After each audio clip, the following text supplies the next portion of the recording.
Hi, I'm Craig Phillips. In this video, I'm going to show you how to bring back to life this old wooden garden bench. But first of all, you're going to need to prep it, because the preparation really is the key to a successful painting job that lasts. Now, this bench has been outside in our garden for over 5 years, exposed to the elements. It's also been painted numerous times, both with oil and water-based paints. But what I can safely say is it hasn't had any Frenchic paint on it yet. Now, about 2 weeks ago, I got my jet wash on this and washed off all the algae and moss that had been growing on it. Then I hand scrubbed it with some sugar soap. Mix your sugar soap with some warm water. Normally about 10% of the sugar soap added to the water is fine. Then, using a scrubbing brush and a hard sponge, clean down the areas that you intend to paint. Once it's been washed, rinse it with some clean water and then dry it off with a cloth. And then I've brought it indoors under cover to dry out for about 2 weeks. So it is important, if you've had something outside, to make sure that you scrub it down, maybe with a jet wash, and then bring it indoors to dry before you commence any further work. Now it's dry, I can assess the condition of the existing paintwork and also the woodwork itself. I can already see there's some heavy chips in here on the handle and some scars on the ends there where they've been broken away. Even the paint, now it's dried out, is looking a little bit flaky in areas. Certainly this section on the middle bar here. You'll also get that flaking paint quite often around the base of the legs, and that's where the water out the ground has penetrated through and started to blister the paint and force it off. So the next stage is to scrape off all the loose paint, give it a heavy sanding down, and then do the repairs on the woodwork. Now, the sanding is almost complete. I started off with a rigid scraper to scrape off all the loose flaky surface paint. I did this along the top back bar and the both arms of the bench where it was badly affected. Then I spun it over to inspect the underside, where you'll often find the paint around the legs has become blistered and loose and will have to be removed. Once this was complete, I continued to remove the paint from the top surface using a 4-inch angle grinder, using a coarse 180 grit sanding disc due to the many layers of paint on this item. A regular orbital sander like this one would also be fine, but it just may take a little longer. To get onto the more difficult to reach areas, this will need to be done by hand. Again, start with a higher grade sanding paper, working your way down to a finer, smoother 160 grit to finish it off. Now I've got to turn my attention to some of the repairs on this bench. One is on this arm here. I did sand down this edge here, which we might get away with not having to put any filler in here, but we did have quite a nasty chunk there, so I've grinded into that and made it a little bit deeper and smoother, and that is ready now to apply some filler in there. I've also got a few other little spots around that we could do with filling, certainly around these edges and these edges. And then we mentioned earlier about some of these joints being a little bit loose, so I'm going to see what I can do about taking this apart and repairing it to make it more stable. Now I'm going to start by taking out these screws here. There's an Allen key head on them, however it's hard to get the Allen key in them because there's lots of paint inside them. Hopefully I've got a few little old tools here, files, that I can get the paint out and try and get them open. There we go. That one, yeah, it's come loose now.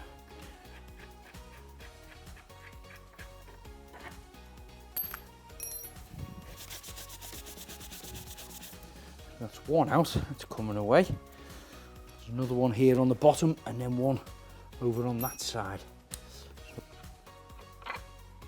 So that's the third one out. I'm hoping that this should come out.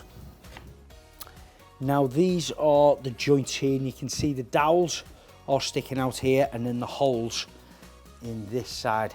So we'll give them a little bit more of a cleaning up, getting any more paint off around those edges with your scraper.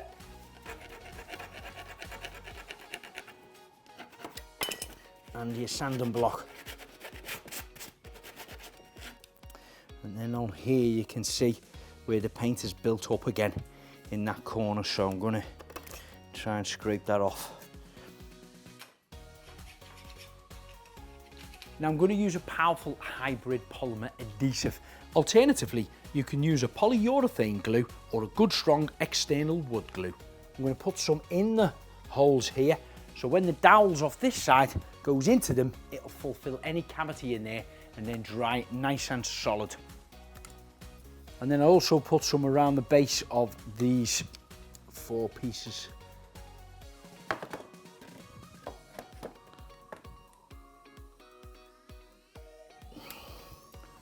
Just tweak them bolts with the Allen key, nice and tight.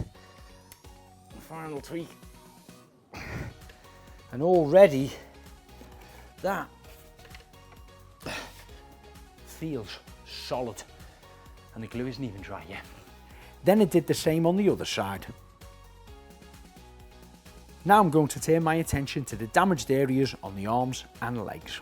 I mixed together a 2-part epoxy, which is my preferred method. However, you could always use a standard external wood filler. Once it's dry, the filler can be sanded, sealed and painted over. Now I've left the 2-part filler I applied yesterday overnight to dry. That's here on the arms on there. I also did some on that arms, a little bit along the bottom, and the repairs I done on the joints are pretty solid now. There is no movement in them. I've done the opposite side there too. It can then be sanded down with an electric sander or by hand. And don't forget to wear your dust mask or sand it down in a well ventilated area. I'm really pleased with all the repairs I've done. They've dried off well, I've sanded them down. The next stage is to apply some finishing coat over them. Now I'm going to apply this with a brush over all the areas that I've filled and also on the bare wood. Let this penetrate in for at least 30 minutes. And then I'm going to apply 1 full coat of finishing coat right the way across the whole bench. The reason being is, I mentioned earlier that this has had many layers of paint on there, none being Frenchic, so I don't know whether they're water-based or oil-based paints. And what the finishing coat will do, will seal over the top of that and start me off with a nice base to apply my alfresco paint. That's my preparation now complete. Now it's time for the fun stuff, the painting of course. And I'm going to be painting it in the colour Hot Lips from the alfresco range. Now many people often ask, where do you start when you're painting a detailed bench like this? And I suppose there's no set rule. Wherever you start, as long as you start and finish it, you're going to get through it. However, my personal choice will be to start here up along the top bit, work my way along the top and then down through the spindles. That way you can lean your body across the front there and you're not going to get any paint on you.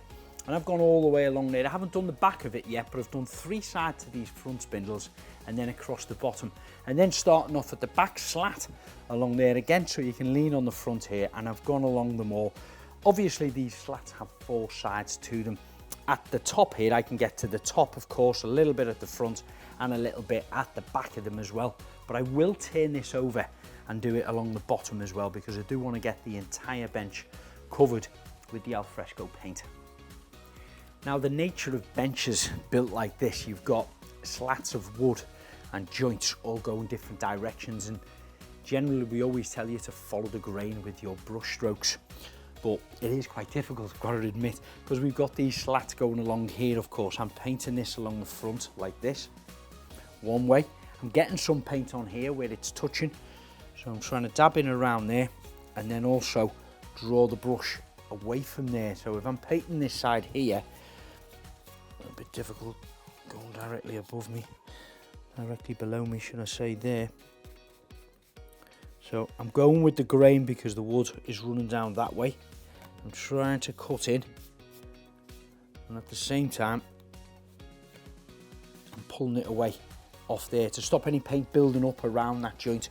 And then when I meet here now where the handle is, of course, this brush strokes is coming up, but then this one is going to go along the top here. Okay, so that's come up across here, that's now cut across the top, and that'll allow me then to paint over the filler here that we put, the 2-part filler that we mixed up in here, and this hole now is nice and smooth we can paint over that, and after a couple of coats, literally will be invisible. It's just a matter of taking your time really and thinking about where each piece of wood is going to, the direction of the grain, and then where it meets, as opposed to just brushing up here, hitting this bit and letting the paint build up there. That's what you don't want. You just feather over that very gently with your brush. Now this is the first coat, going over what was light colours in some areas and then dark wood in others. So it was a bit of a mixed match. Of course our finishing coat has penetrated in and sealed it all for us, but you still will get it a little bit patchy, especially when you've got real vibrant colours like Hot Lips. But once we get our second and third coat on here, the red will really build up nice and solid and it will look fantastic. It'll be screaming out in the garden when it's finished. So that's my first coat of alfresco applied with the paintbrush. I'm going to leave this for about 2 hours to dry. Then I'm going to give it a close inspection to see if there are any more gaps that may need filling or any little areas that may need sanding down that little bit more before I apply my second coat. Now to speed up the painting process, I'm using an electric handheld paint sprayer to apply my next layer of paint. One thing to bear in mind if you're using an electric paint sprayer, Frenchic's alfresco paint may need diluting down a fraction. I normally add around 5 to 10% of clean water depending on what paint sprayer you're using.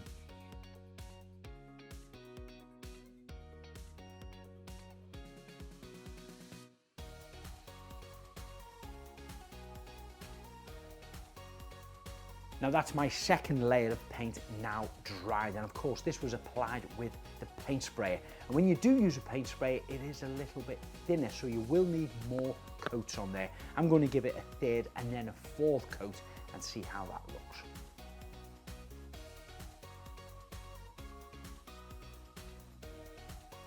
Now the paint is completely dry on my bench, I'm going to add a little bit more protection. When I say protection, I mean down below on the feet. I'm going to tip this up. I put a piece of cardboard down there because I don't want to scuff it. Now the very bottom of the legs, whenever they are resting on a hard surface, it could be a composite decking, a wooden decking, it could be slabs, it could be tiles outside, any rain coming down on the floor and it could puddle. The water is always going to try to penetrate up through the leg there, and you've often seen it before where the paint starts to blister around the bottom and come off because the water is traveling up, it pushes it off from the inside. So here's a little tip to get around that. Going to fit these small rubber feet that go on the bottom like this. They're screwed in, and basically that's going to stop any water traveling its way up into the leg. In fact, looking at the size of these legs, I might fit 2 on there. Yeah, I think I will. They're quite inexpensive. They come with a little small screw like this. You can buy, you know, a pack of 10 of them for under £5. So I'm just going to place that into position and then drive that in with a screwdriver.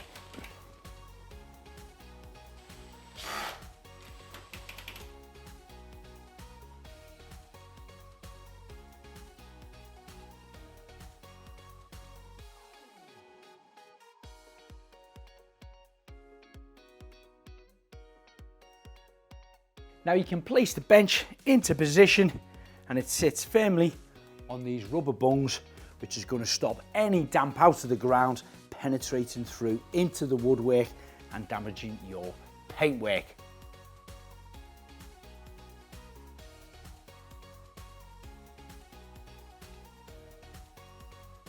So that's how you prep and paint your wooden bench so it lasts. If you're looking for more inspiration, check us out on all social media handles. And don't forget to subscribe to the YouTube channel, Frenchic TV. And if you want to know more about the vast range of products that Frenchic sell, check out their website, frenchicpaint.co.uk.